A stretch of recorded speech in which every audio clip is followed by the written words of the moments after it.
Bút thời gian vườn giang tăng vang xa cùng có bạc bụi tại Indonesia đi khôn vườn làm ồ Indonesia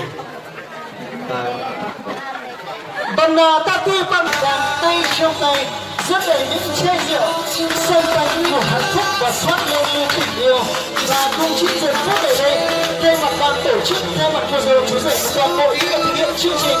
xin được trân trọng kính mời toàn thể quý vị hãy dắt sẵn cho mình những ly bia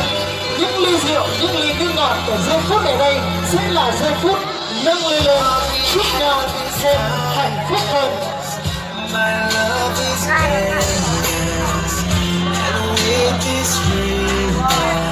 Thưa quý vị,